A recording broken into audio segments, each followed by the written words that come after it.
स्वागत है आपका आज के एपिसोड में। चलिए शुरुआत करते हैं पिछले अभ्यास प्रश्न से। निम्नलिखित कथनों पर विचार कीजिए। 1. शफीन जहान बनाम अशोकन KM 2020 में न्यायालय ने माना कि संविधान के अनुच्छेद 21 में व्यक्तियों को अपने साथी चुनने का अधिकार शामिल है, चाहे वह विवाहित हो या नहीं। 2. नवतेज सिंह जौहर बनाम यूनियन ऑफ इंडिया मामले में न्यायालय ने सभी व्यक्तियों के शारीरिक, भावनात्मक, मानसिक तथा यौन साहचर्य के अधिकार को मान्यता दी।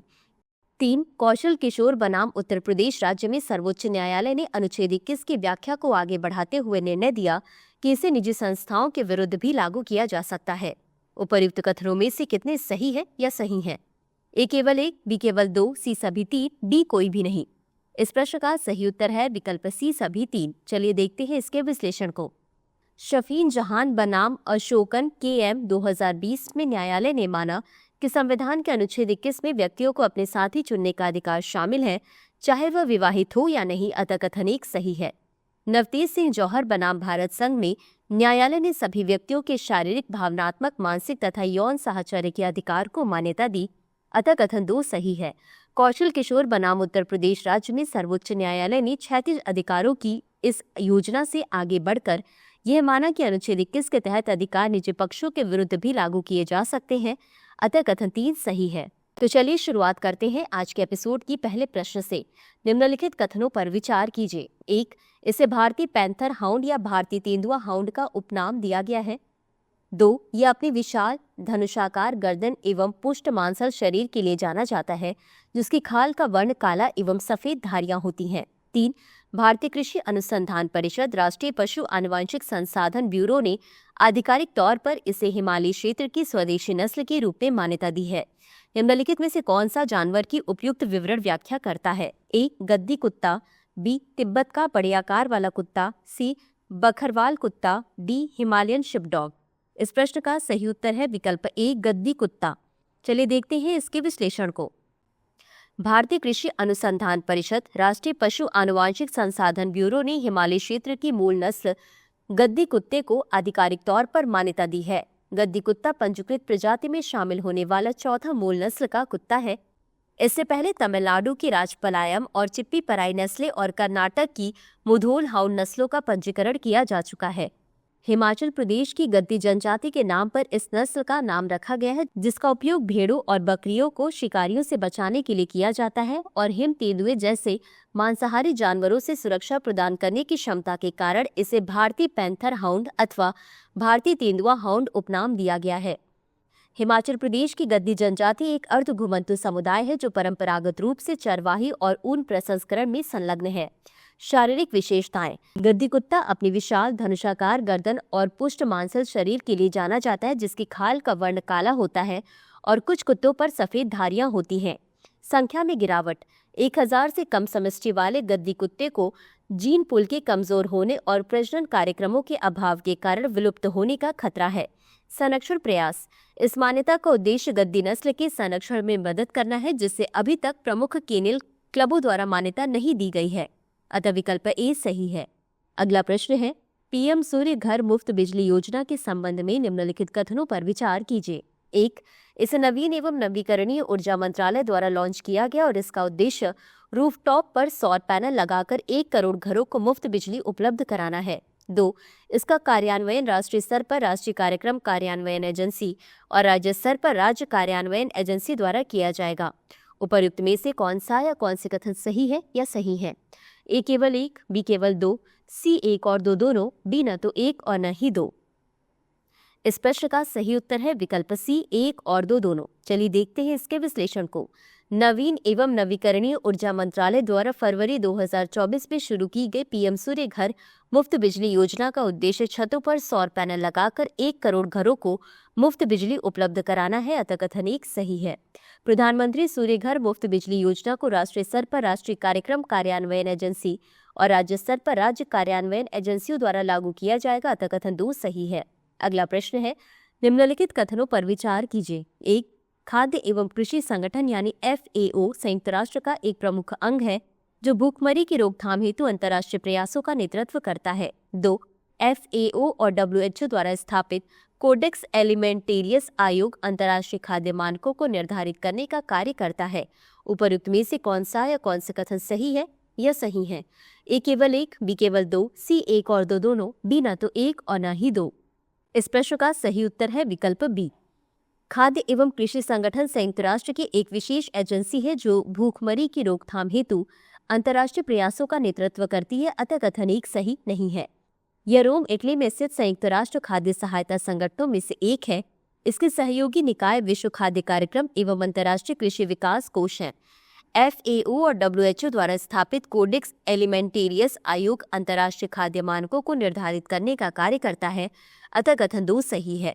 अगला प्रश्न है, कभी कभी समाचारों में देखी जाने वाले वैश्विक जोखिम रिपोर्ट निम्नलिखित में से किस संगठन द्वारा जारी की जाती है?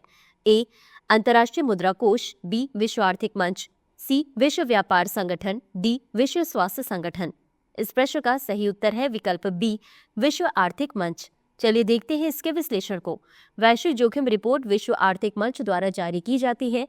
20वीं वैश्विक जोखिम रिपोर्ट 2025 में भारत के संदर्भ में शीर्ष 5 जोखिमों पर प्रकाश डाला गया है, जिनमें जलापूर्ति की कमी, मिस इन्फॉर्मेशन, मानवाधिकारों तथा नागरिक स्वतंत्रता का हनन, प्रदूषण तथा श्रम और प्रतिभा की कमी शामिल है, अतः विकल्प बी सही है।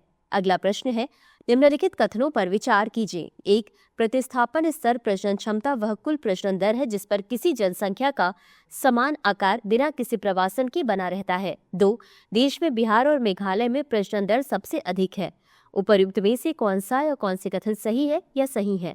ए केवल एक, बी केवल दो, सी एक और दो दोनों, डी ना तो एक और ना ही दो। इस प्रश्न का सही उत्तर है विकल्प सी, एक और दो दोनों। चलिए देखते हैं इसके विश्लेषण को। प्रतिस्थापन स्तर प्रजनन क्षमता वह कुल प्रजनन दर है जिस पर किसी जनसंख्या का समान आकार बिना किसी प्रवासन के बना रहता है, अतः कथन एक सही है।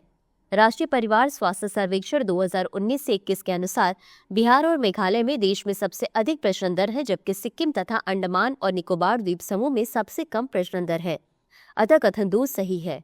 अगला प्रश्न है, हिंदुकुश हिमालय के संदर्भ में निम्नलिखित कथनों पर विचार कीजिए। एक, HKH 8 देशों अर्थात अफगानिस्तान, बांग्लादेश, भूटान, चीन, भारत, नेपाल, म्यांमार और पाकिस्तान में फैली एक पर्वत श्रृंखला है। 2, यहाँ बर्फ और हिम की मात्रा सबसे अधिक है, जिसके कारण इसे अक्सर तीसरा ध्रुव कहा जाता है। उपर्युक्त में से कौन सा या कौन से कथन सही है या सही है? ए केवल एक, बी केवल दो, सी एक और दो दोनों, डी ना तो एक और ना ही दो। इस प्रश्न का सही उत्तर है विकल्प सी, एक और दो दोनों। चलिए देखते हैं इसके विश्लेषण को। हिंदुकुश हिमालय एक पर्वत श्रृंखला है जो 3500 किलोमीटर क्षेत्र में विस्तृत है और 8 देशों अर्थात अफगानिस्तान, बांग्लादेश, भूटान, चीन, भारत, नेपाल, म्यांमार और पाकिस्तान के अनुदिश है, अतः कथन एक सही है। इसमें विश्व के 7000 मीटर से अधिक ऊंचाई वाले सभी शिखर मौजूद हैं। ग्लेशियर, आर्कटिक और अंटार्कटिका से इतर HKH ऐसा क्षेत्र है जहां हिमपात और हिम की मात्रा सर्वाधिक है, जिसके कारण इसे प्रायः तीसरा ध्रुव कहते हैं, अतः कथन दो सही है। अगला प्रश्न है, भारत में मार्शल लॉ के संदर्भ में निम्नलिखित कथनों पर विचार कीजिए। एक, अनुच्छेद 34 भारत के राज्य क्षेत्र के भीतर किसी भी क्षेत्र में मार्शल लॉ लागू होने पर मौलिक अधिकारों पर प्रतिबंध लगाता है। 2, संविधान में एक विशिष्ट प्रावधान है जो कार्यपालिका को मार्शल लॉ घोषित करने का अधिकार देता है। उपर्युक्त में से कौन सा या कौन से कथन सही है या सही है? ए केवल एक, बी केवल दो, सी एक और दो दोनों, डी ना तो एक और ना ही दो। इस प्रश्न का सही उत्तर है विकल्प ए केवल एक। चलिए देखते हैं इसके विश्लेषण को। अनुच्छेद 34 भारत के राज्य क्षेत्र में किसी भी क्षेत्र में मार्शल लॉ लागू होने पर मौलिक अधिकारों पर प्रतिबंध लगाने का प्रावधान है, अतः कथन एक सही है। भारत में मार्शल लॉ की अवधारणा इंग्लिश कॉमन लॉ से लिया गया है। हालांकि संविधान में कहीं भी मार्शल लॉ शब्द को परिभाषित नहीं किया गया है। अनुच्छेद 34 के तहत मार्शल लॉ की घोषणा अनुच्छेद 352 के तहत राष्ट्रीय आपातकाल की घोषणा से भिन्न है, अतः कथन दो सही नहीं है। अगला प्रश्न है, निम्नलिखित आय स्रोतों पर विचार कीजिए। एक, मानव उपभोग हेतु शराब पर उत्पाद शुल्क। 2, प्राकृतिक संसाधनों का पट्टा या बिक्री। 3, लॉटरी की बिक्री। उपर्युक्त में से कितने राज्यों के लिए राजस्व के प्रत्यक्ष स्रोत हैं? ए केवल एक, बी केवल दो, सी सभी तीन, डी कोई भी नहीं। इस प्रश्न का सही उत्तर है विकल्प सी सभी तीन। चलिए देखते हैं इसके विश्लेषण को। राज्य विभिन्न स्रोतों से राजस्व अर्जित करते हैं। उनके अपने कर राजस्व में राज्य सरकारों द्वारा लगाए गए कर शामिल है, जैसे राज्य जीएसटी, केंद्र सरकार द्वारा एकत्र किए गए वस्तु और सेवा कर का एक हिस्सा, शराब पर राज्य उत्पाद शुल्क, जीएसटी के दायरे से बाहर की वस्तुओं पर बिक्री कर या वैट, संपत्ति लेन देन पर स्टाम्प और पंजीकरण शुल्क, वाहन पंजीकरण कर और मूवी टिकटों पर मनोरंजन कर। इसके अतिरिक्त राज्य प्राकृतिक संसाधनों के पट्टे या बिक्री, सिंचाई, स्वास्थ्य और शिक्षा जैसी आर्थिक सेवाओं, लॉटरी की बिक्री और सार्वजनिक क्षेत्र के उपक्रमों या स्थानीय निकायों को दिए गए ऋण से ब्याज प्राप्तियों जैसी गतिविधियों से गैर कर राजस्व अर्जित करते हैं। राज्यों को केंद्र सरकार से अनुदान के रूप में वित्तीय सहायता भी मिलती है, जो कल्याण, बुनियादी ढांचे और आपदा राहत में सहायता करती है। अतः मानव उपभोग के लिए शराब पर उत्पाद शुल्क, प्राकृतिक संसाधनों का पट्टा या बिक्री और लॉटरी की बिक्री सभी राज्यों के लिए राजस्व के प्रत्यक्ष स्रोत हैं। अतः विकल्प सी सही है। अगला प्रश्न है, संयुक्त राष्ट्र बाल कोष से संबंधित निम्नलिखित कथनों पर विचार कीजिए। 1. इसकी स्थापना 1990 में विश्व भर में पोलियो के मामले में वृद्धि के मद्देनजर की गई थी। 2. इसके कार्यक्रमों को संयुक्त राष्ट्र के सदस्य देशों के अनिवार्य योगदान से वित्त पोषित किया जाता है। 3. इसे प्रिंसेस ऑफ ऑस्ट्रेलियस पुरस्कार और नोबेल शांति पुरस्कार जैसे प्रतिष्ठित पुरस्कारों से सम्मानित किया गया है। उपरोक्त कथनों में से कितने सही हैं? ए केवल 1, बी केवल 2, सी सभी 3, डी कोई भी नहीं। इस प्रश्न का सही उत्तर है विकल्प ए केवल 1। चलिए देखते हैं इसके विश्लेषण को। द्वितीय विश्व युद्ध से प्रभावित बच्चों की सहायता के लिए वर्ष 1946 में स्थापित यूनिसेफ भारत सहित 190 से अधिक देशों में कार्य करता है। अतः कथन 1 सही नहीं है। इसका उद्देश्य बच्चों के अधिकारों की रक्षा करना, सहायता प्रदान करना और विश्व स्तर पर उनके कल्याण की समर्थन करना है। इसे सरकारों, संगठनों और व्यक्तियों के स्वैच्छिक योगदान से वित्त पोषित किया जाता है। अतः कथन 2 सही नहीं है। यूनिसेफ ने प्रिंसेस ऑफ ऑस्ट्रेलियस पुरस्कार, इंदिरा गांधी पुरस्कार और नोबेल शांति पुरस्कार जैसे प्रतिष्ठित पुरस्कार अर्जित किए हैं। अतः कथन 3 सही है। अगला प्रश्न है, कोक बोरोक भाषा के संबंध में निम्नलिखित कथनों पर विचार कीजिए। 1. इसे त्रिपुरा की आधिकारिक भाषा के रूप में मान्यता प्राप्त है और यह मुख्यतः बंगाली लिपि में लिखी जाती है। 2. त्रिपुरी राजाओं का इतिहास राजरत्नाकर शुरू में कोक बोरोक और कोलोमा लिपि में लिखा गया था। उपर्युक्त में से कौन सा या कौन से कथन सही है या सही है? ए केवल 1, बी केवल 2, सी 1 और 2 दोनों, डी न तो 1 और न ही 2। इस प्रश्न का सही उत्तर है विकल्प सी 1 और 2 दोनों। चलिए देखते हैं इसके विश्लेषण को। कोक बोरोक को वर्ष 1979 में त्रिपुरा की आधिकारिक भाषा के रूप में मान्यता दी गई थी। त्रिपुरा की 23.97% आबादी द्वारा बोली जाती है 2011 की जनगणना के अनुसार, तथा इसे बंगाली लिपि में लिखा जाता है। अतः कथन 1 सही है।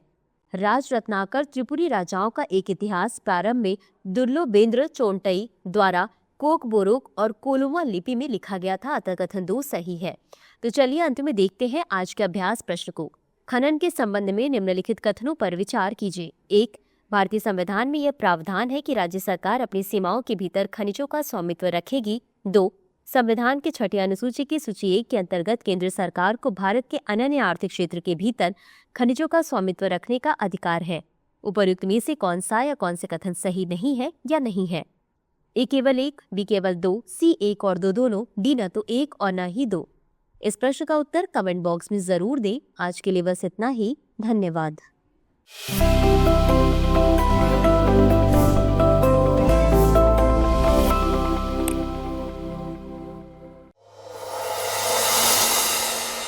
डियर व्यूअर्स, अपने एग्जाम की तैयारी को और बेहतर करने के लिए हमारे चैनल को लाइक, शेयर और सब्सक्राइब करना न भूलें।